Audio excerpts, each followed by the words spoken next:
సంక్రాంతి పండుగ రెండో రోజు సైతం అట్టహాసంగా కోడి పందాలు ప్రారంభమయ్యాయి. ఉమ్మడి పశ్చిమ గోదావరి జిల్లా వ్యాప్తంగా కోడి పందాలు యథేచ్ఛగా సాగుతున్నాయి. ఏలూరు జిల్లా కైకలూరు నియోజకవర్గం కదిలేంతిలో కోడి పందాలను వినూత్నంగా నిర్వహిస్తున్నారు. ఇక కోడి పందాలలో గెలుపొందిన వారికి రాయల్ ఎన్ఫీల్డ్ బైక్ గిఫ్ట్గా ఇస్తున్నారు. ఇక కోడి పందాలపై విపరీతమైన అభిమానం ఉన్న పోసిన కృష్ణాంజనేయులు జ్ఞాపకార్థం వారి కుటుంబ సభ్యులు బుల్లెట్ బైక్ను స్పాన్సర్ చేస్తున్నారు. దీనిపై మరింత సమాచారాన్ని మా కరెస్పాండెంట్ మురళి అందిస్తారు. సంక్రాంతి పండుగ రెండో రోజు కూడా కోడి పందాలు జిల్లా వ్యాప్తంగా కోడి పందాలు అయితే మొదలైనవి అని చెప్పుకోవచ్చు.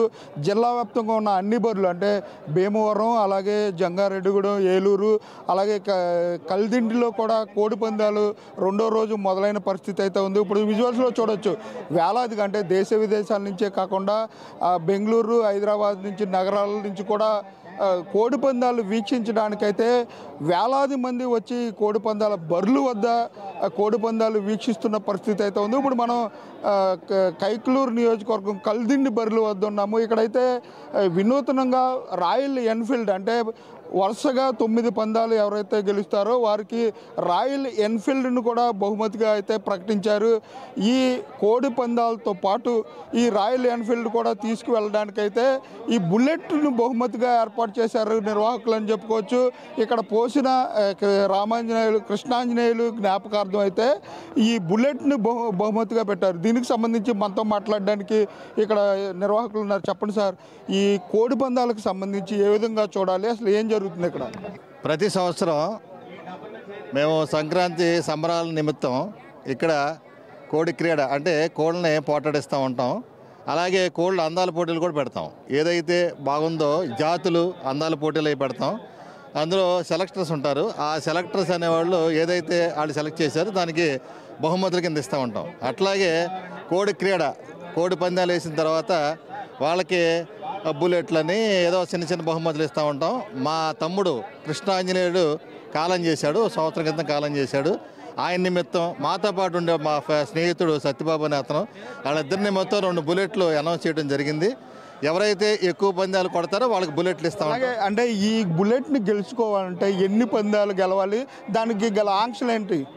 11 పందాలు వేయాలి. 11 పందాలు ఎవరైతే 6 పందాలు కొడతారో వాళ్ళకి బుల్లెట్ ఇస్తాం 11 పందాలకి. అలాగే ఇది జోజ క్రీడ కింద మనం చూడకూడదు, జోజం కింద చూడకూడదు. చక్కగా పాడి పంటలతో చక్కగా రైతు వారీగా ఉంటారు, అందరూ ఉంటారు. ఈ 3 రోజులు ఏంటంటే సరదాగా వాళ్ళ ఇంట్లో పెరట్లో పెరిగినటువంటి కోళ్ళు తీసుకొచ్చి పందాలు వేసుకుని ఆ గెలిస్తే సరదాగా వాడుకొని తినటం అనేది ఒక ఆనవాయితీ. విదేశాల నుంచి అలాగే అంటే ఈ కోడి పందాలు తిలకించడానికి ఎక్కడి నుంచి అతిథులు వచ్చారో వారికి ఏర్పాట్లు చేశారు. ఇప్పుడు ఇతర దేశాల నుంచి వస్తూ ఉంటారు, హైదరాబాద్ నుంచి ఎక్కువగా వస్తూ ఉంటారు, అలాగే విదేశాల నుంచి వస్తూ ఉంటారు.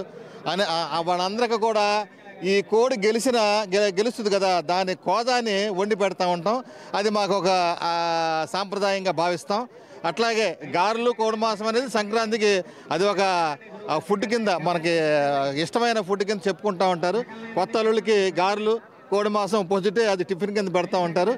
అలా అందరికి తగినటువంటి సదుపాయాలు ఏర్పాటు చేసుకుంటూ ఈ కోడి పందాలు, ఈ కోళ్ళ వ్యవహారం ఇదంతా కూడా చూపిస్తూ ఉంటాం. అలాగంటే ఇది జోదంగా 100 కోట్లు చేతులు మారుతాయి అంటూ కూడా ట్రోల్ అవుతూ ఉంటుంది. అది ఎంతవరకు వస్తాం అనుకోవచ్చు?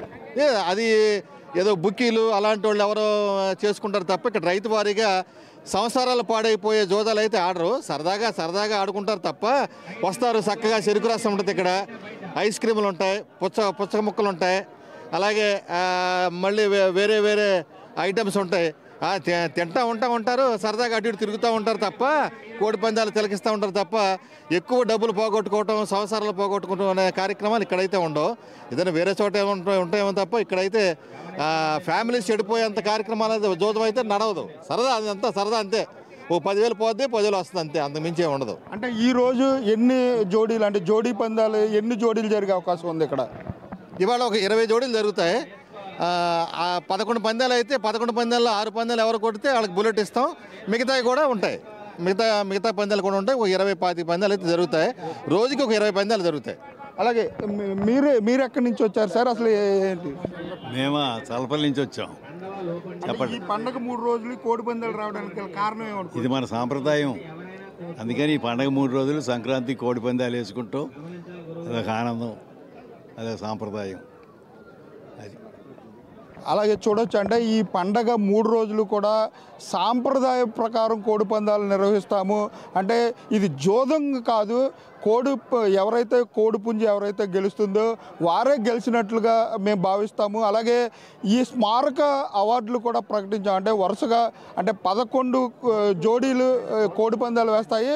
వరుసగా 6 పందాలు ఎవరైతే గెలుపొందుతారో వారికి ఈ బుల్లెట్ను బహుమతిగా ఇస్తామంటూ కూడా నిర్వాహకులు చెప్పే పరిస్థితులు అయితే ఇక్కడ కనపడుతున్నాయి. కెమెరా పర్సన్ వినయ్తో మురళి, ANN న్యూస్, ఏలూరు జిల్లా నుంచి.